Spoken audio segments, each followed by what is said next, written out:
क्या आपको कभी ऐसा महसूस हुआ है कि कोई आपको देख रहा है? परछाइयां कुछ ज्यादा ही देर तक ठहर जाती हैं, लोग आपको घूरते हैं, लेकिन जैसे ही आप उन्हें देखते हैं वे नजरें हटा लेते हैं। आज मैं आपको एक ऐसी कहानी सुनाने जा रहा हूँ जो सिर्फ एक कहानी नहीं, एक चेतावनी भी हो सकती है। यह कहानी है एलेक्स की, एक आम लड़का जिसकी जिंदगी अचानक से किसी डरावनी फिल्म से भी ज्यादा भयानक हो गई। 2 हफ्ते पहले एलेक्स एक कार एक्सीडेंट के बाद अस्पताल में जागा, लेकिन उसे कुछ याद नहीं था। ना एक्सीडेंट, ना कोई दर्द, बस एक तेज चमकदार रोशनी और फिर अंधेरा। जब वह घर लौटा तो चीजें धीरे धीरे बदलने लगी। पहले तो छोटी छोटी बातें अजीब लगी, लेकिन फिर कुछ ऐसा हुआ जिसने उसके होश उड़ा दिए। क्या एलेक्स किसी भ्रम का शिकार था, या सच में कुछ ऐसा था जो उसकी हर हरकत पर नजर रखे हुए था? क्या वह इस खौफनाक साजिश से बच पाएगा, या यह रहस्य उसे हमेशा के लिए अपनी गिरफ्त में ले लेगा? अगर आप सोच रहे हैं कि यह सिर्फ एक कहानी है, तो शायद आपको दोबारा सोचना चाहिए। नमस्कार दोस्तों, मैं हूं मोंटू और आप देख रहे हैं आउल शेड। लाइट बंद कर लो, हेडफोन लगा लो, क्योंकि कहानी शुरू होती है। मैं 2 हफ्ते पहले अस्पताल में जाता था, लेकिन सब कुछ अजीब लग रहा था। मुझे पता है यह सुनने में अजीब लगेगा। 2 हफ्ते पहले मैं एक अस्पताल के बिस्तर पर जागा। उन्होंने मुझे बताया कि मेरा एक कार एक्सीडेंट हुआ था। मुझे हादसे की कोई याद नहीं, बस एक तेज चमकती रोशनी दिखी थी। अस्पताल से छुट्टी मिलने के बाद से सब कुछ गलत लग रहा था। हल्की फुल्की गड़बड़ियां नहीं, बल्कि गहराई तक अजीब, जैसे दुनिया ने एक नकली चेहरा पहन रखा हो और सिर्फ मैं ही इसकी सिरवटें देख पा रहा हूँ। शुरू में ये छोटी छोटी बातें थीं जिन्हें नजरअंदाज किया जा सकता था, लेकिन आज कुछ ऐसा हुआ जिसे मैं समझा नहीं सकता। अब मुझे यकीन हो गया है, यह सब सिर्फ मेरे दिमाग की उपज नहीं है, ये हकीकत है, और मैं बुरी तरह डर चुका हूँ। शुरू में कुछ ज्यादा अजीब नहीं लगा। मैंने पहले कभी अस्पताल में रात नहीं बिताई थी, इसलिए चमचमाते सफेद रोशनी वाले कमरे में जागना स्वाभाविक रूप से असहज था। मैंने इसे नजरअंदाज कर दिया। मेरे माता पिता मुझ पर जरूरत से ज्यादा ध्यान दे रहे थे, लेकिन एक बेटे के लगभग मरने के बाद उनका ऐसा करना स्वाभाविक था। कम से कम जब तक हम कार तक नहीं पहुंचे, तभी उनकी चिंता के पीछे का असली चेहरा सामने आया, निराशा। उन्होंने मेरी 2003 मॉडल की पुरानी कार को बर्बाद करने के लिए मुझे डांटा, मुझे लापरवाह कहा। उनकी आवाज में चिंता थी, सहानुभूति भी थी, लेकिन कुछ अजीब था। मेरी माँ के चेहरे के भाव बदलते रहे, जैसे उन्हें तय नहीं कर पाना हो कि उन्हें कैसा महसूस करना चाहिए। लेकिन मेरे पिता, वह लगभग जमे हुए थे। वह बिना हिले डुले सीधे सामने देख रहे थे, जैसे सिर घुमाना कोई विकल्प ही ना हो।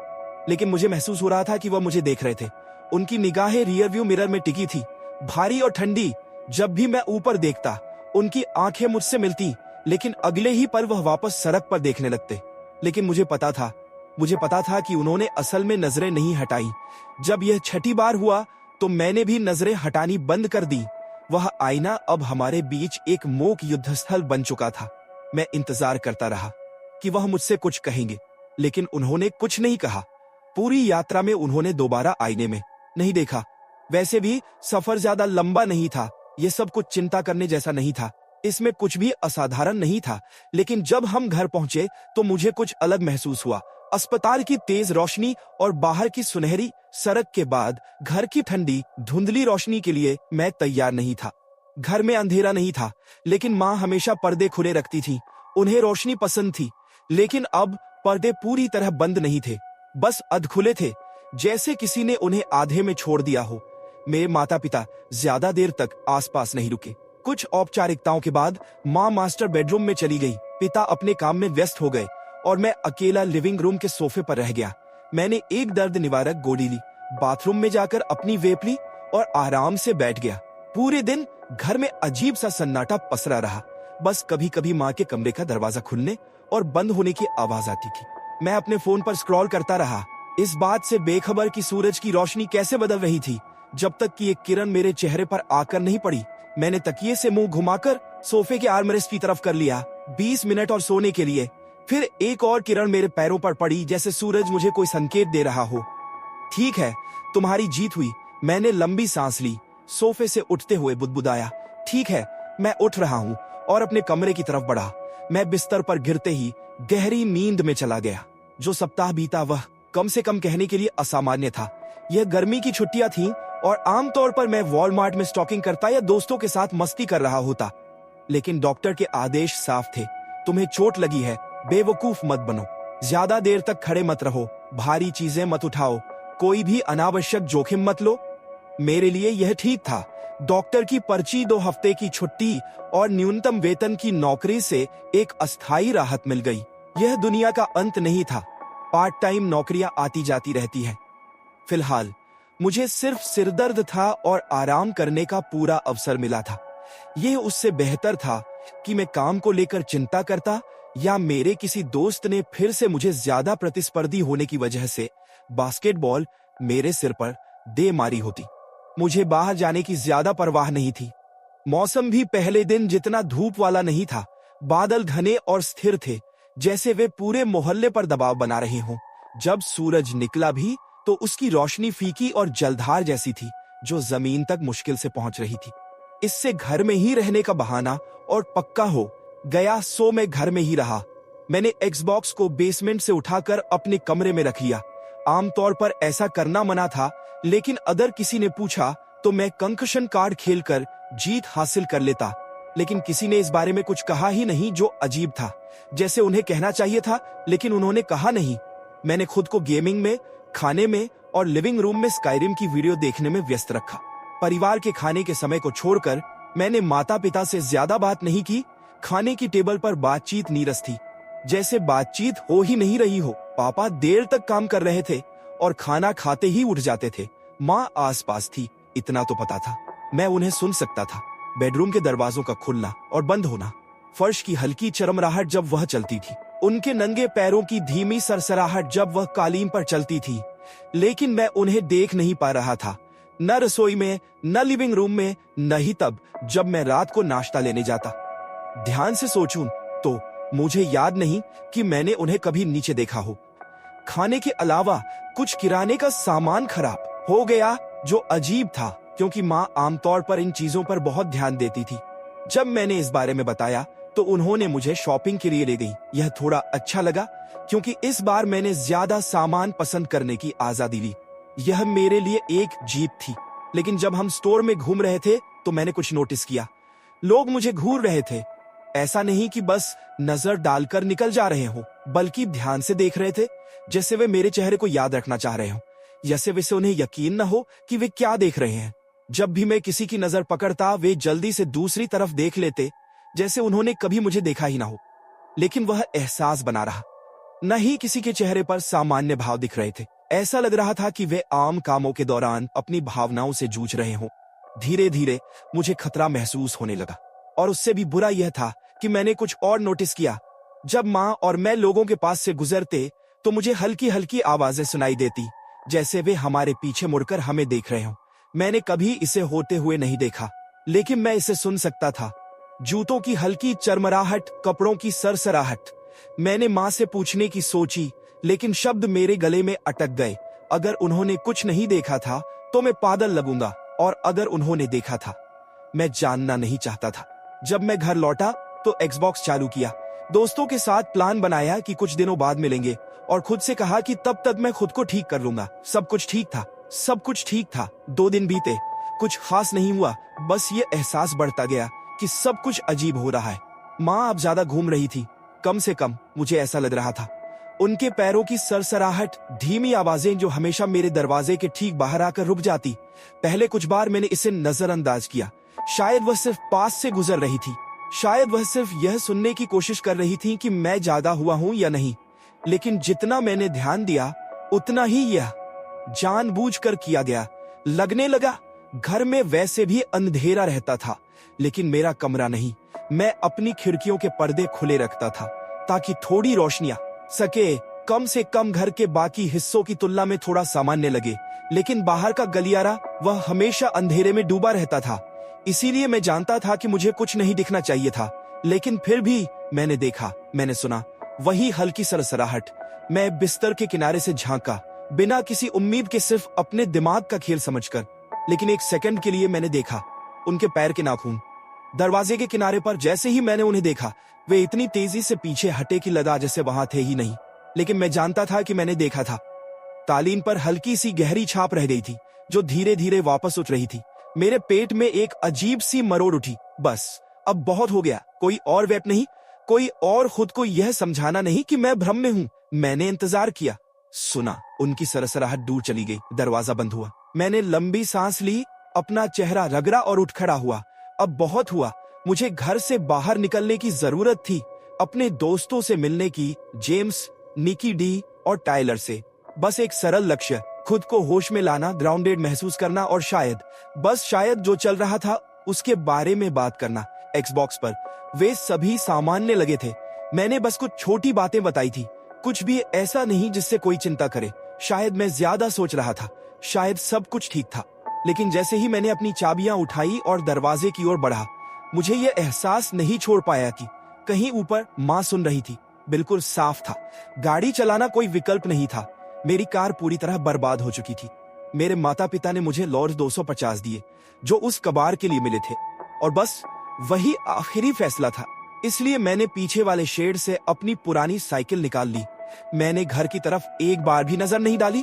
मुझे अपनी डरावनी माँ को किसी ऊपर की खिड़की से झांकते नहीं देखना था, जैसे कोई हॉरर फिल्म का किरदार।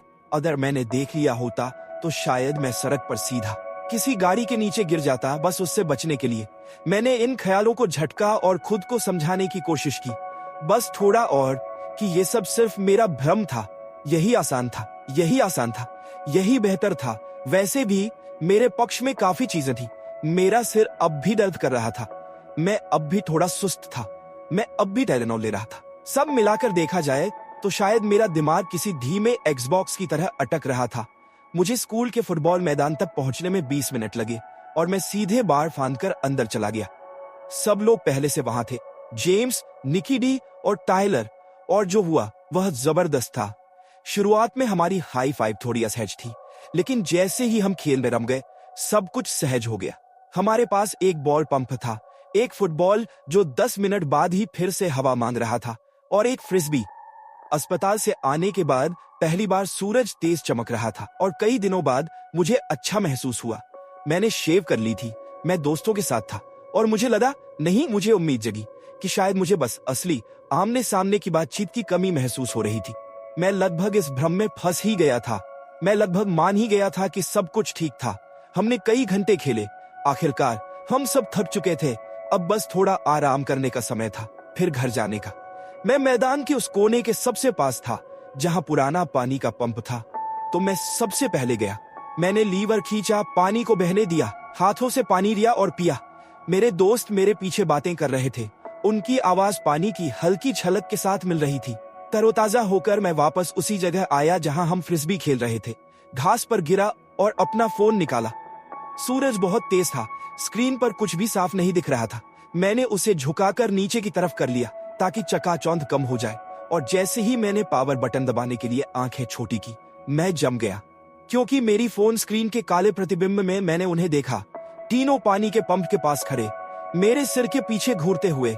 जेम्स और टाइलर के चेहरे अजीब थे, उनके जब्बे खुले हुए थे, जरूरत से कहीं ज्यादा, जितना संभव होना चाहिए था उससे भी आगे। यह सिर्फ ढीरे नहीं थे बल्कि विकृत थे।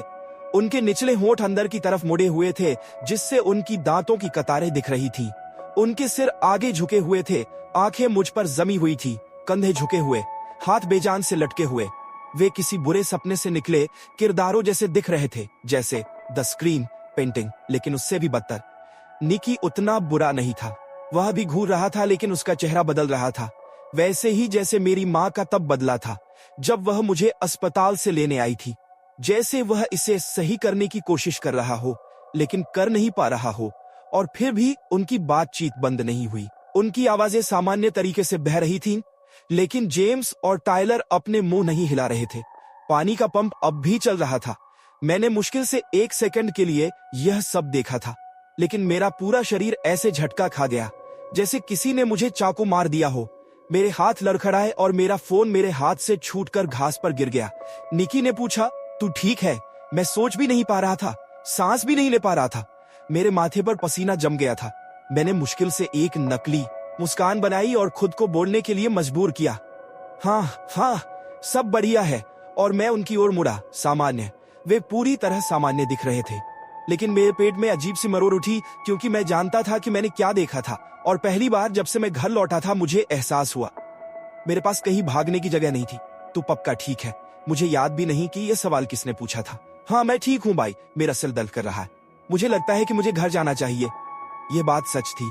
मेरा सिर सचमुच फट रहा था। निकी ने चिंतित होकर पूछा, तुझे लिफ्ट चाहिए? मन में, नहीं नहीं नहीं नहीं। बाहर से, नहीं भाई।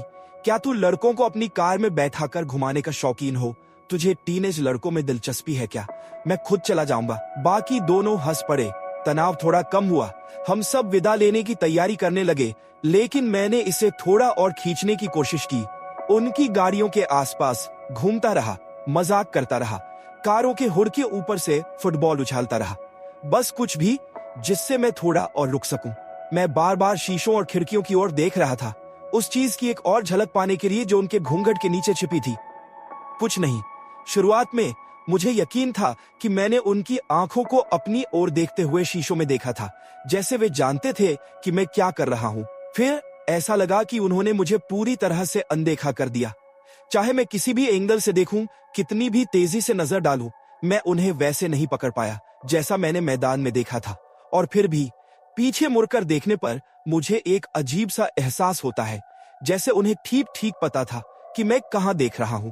जैसे उन्होंने ऐसी जगह से मुझे घूरने का तरीका निकाल लिया था जहां से मैं उनकी आंखों को पकड़ ही नहीं सकता था। मैं सिर्फ इस बात से खुश था कि उन्होंने मुझे घर जाने दिया। मुझे नहीं पता उनका असली मकसद क्या था, लेकिन मुझे ऐसा लग रहा था जैसे वे मुझे धीरे धीरे खत्म कर रहे हैं, मुझे खिलौने की तरह इस्तेमाल कर रहे हैं, फिर मुझे निगल जाने के लिए। निगल जाना। मैंने अपने सांसों को सामान्य करने की कोशिश की जब मैं घर की ओर बढ़ा। जैसे ही मैंने अपने घर के पास बाइक रोकी, मैं मुख्य गैराज के बजाय पुराने बेकार पड़े गैराज की ओर मुड़ गया। यह एक अलग थलग पड़ा हुआ ढांचा था जिसे बस सामान रखने के लिए इस्तेमाल किया जाता था। मैंने सोचा कि बाइक वहीं रख दूं ताकि मुझे बाहर ज्यादा देर न रुकना पड़े। मैंने साइड डोर की ओर बाइक घुमाई और जंग लगे हैंडल को पकड़ा। ताला कब का टूट चुका था और एक जोरदार धक्के के साथ दरवाजा चरमराते हुए खुल गया। सबसे पहले मुझे धूल और बासी हवा की गंध आई, पुराने गत्ते और भूले बिसरे सामान की महक। अंदर हल्का सा उजाला था। स्ट्रीट लाइट की मध्यम रोशनी गंदी खिड़कियों से छनकर आ रही थी। मैंने सावधानी से बाइक अंदर रखी, यह ध्यान रखते हुए कि बिखरे औजारों और खराब हो चुकी फर्नीचर पर पैर न पड़ जाए। और तभी मैं जम गया, गैराज के बीचों बीच, जहां उसे बिल्कुल नहीं होना चाहिए था। मेरी कार खड़ी थी, पूरी तरह सही सलामत, न टकराई हुई, न एक खरोच भी। मेरी सांसें हलक में अटक गई। मैंने धीरे धीरे आगे बढ़कर उंगलियों से हुड को छुआ। ठंडा, असली ठोस। आखिरी बार जब मैंने अपनी इस कार के बारे में सुना था, तब मुझे बताया गया था कि यह पूरी तरह से नष्ट हो चुकी है, स्क्रैप कर दी गई है। मेरे माता पिता ने मुझे $250 पकड़ाए और कहा कि इसकी अब बस इतनी ही कीमत है। तो फिर ये यहाँ कैसे आई? मैं चालक की सीट की ओर बढ़ा और अंदर झांका। चाबी इग्निशन में नहीं थी, लेकिन डैशबोर्ड से लटकी हुई थी। कुछ तो गड़बड़ थी। सीट, जो हमेशा मेरे हिसाब से एडजस्ट रहती थी, पूरी तरह से पीछे खिसकी हुई थी, जैसे कोई मुझसे बहुत लंबा इंसान इसमें बैठा हो। मेरी रीढ़ में एक ठंडी सिहरन दौड़ गई। कार पर धूल की मोटी परत जमी थी, मानो इसे सदियों से किसी ने छुआ ना हो। मैं अस्पताल में कितने दिन रहा, कोई फर्क नहीं पड़ता। अंधेरा घिरने लगा था।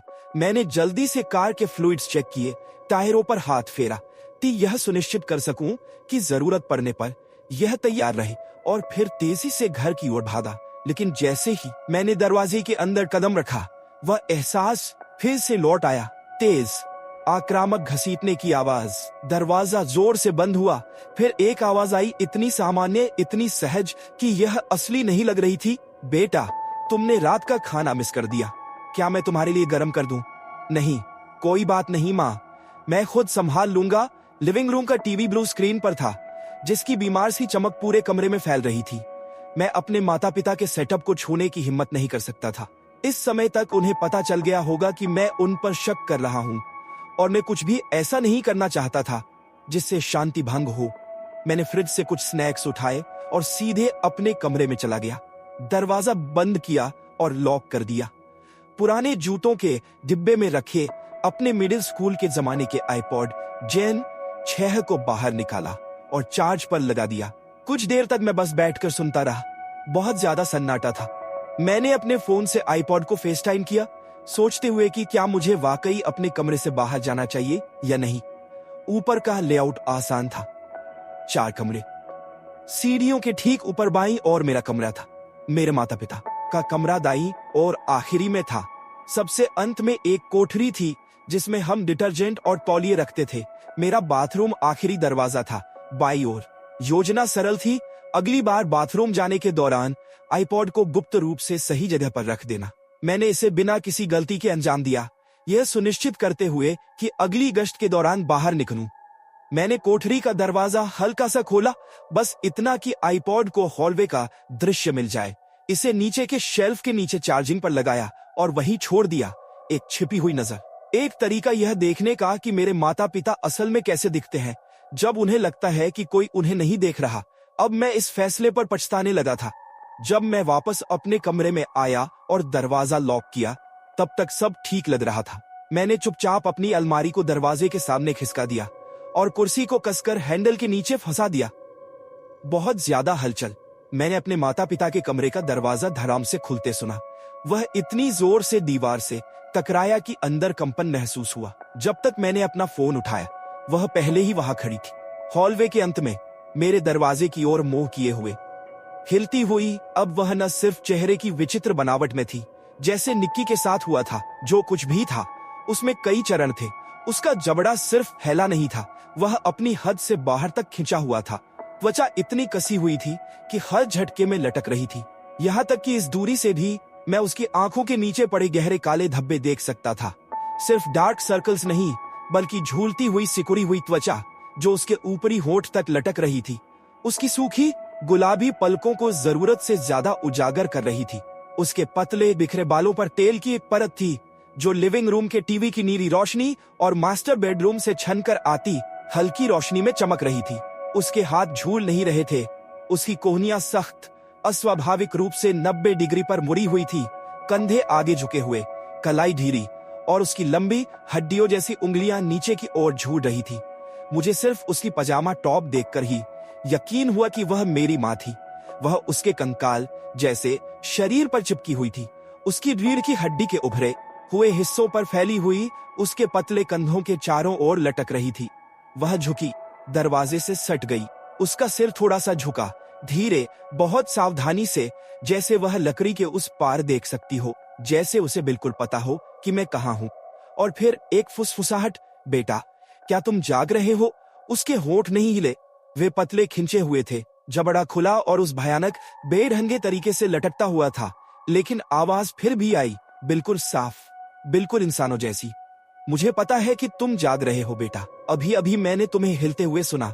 ओह हाँ, मैंने बस फर्नीचर थोड़ा इधर उधर किया, मुझे अपनी टीवी की जगह पसंद नहीं आई, मैंने जवाब दिया। एक ठहराओ।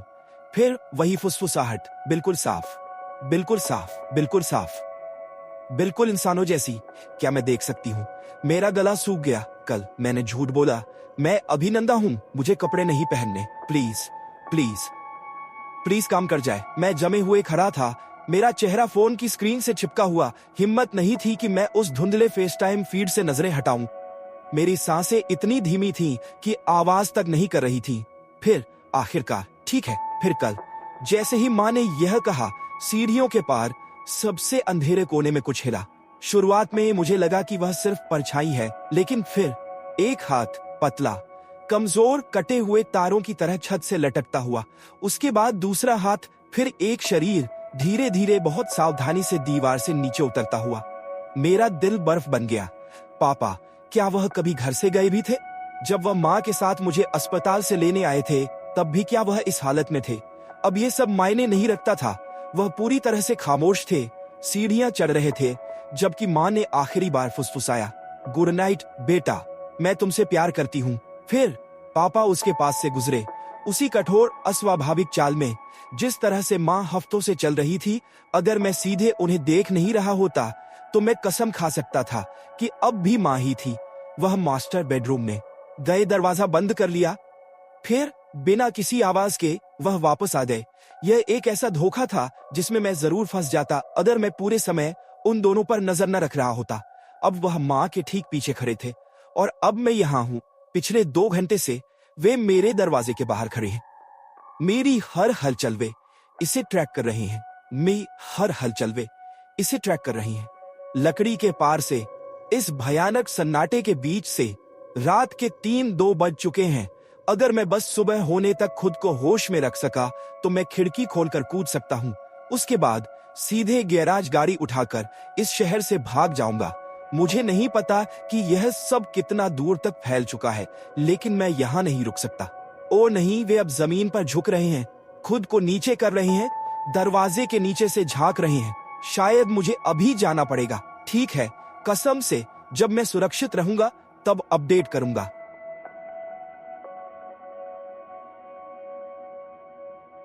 तो दोस्तों, ये थी आज की रेडिट हॉरर स्टोरी। ये कहानी मैंने रेडिट पर पढ़ी और सोचा क्यों ना इसे आपके लिए सुनाया जाए। लेकिन सवाल अब भी वही है, ये बस एक कहानी थी या इसके पीछे कोई सच छिपा है? रेडिट पर ऐसी बहुत सी कहानियां मिलती हैं, कुछ काल्पनिक, कुछ असली, लेकिन सच और कल्पना के बीच की ये धुंधली रेखा ही तो इन्हें और डरावना बनाती है। अगर आपको ये कहानी पसंद आई हो तो वीडियो को लाइक करें, चैनल को सब्सक्राइब करें और कमेंट में बताइए क्या आपको भी कभी ऐसा महसूस हुआ है जैसे कुछ अजीब हो रहा हो। मैं फिर मिलूंगा एक और रेडिट हॉरर स्टोरी के साथ। तब तक अंधेरे से सावधान रहना, क्योंकि कुछ कहानियां बस कहानियां नहीं होती। गुड नाइट, या फिर शायद ये रात इतनी भी अच्छी ना हो।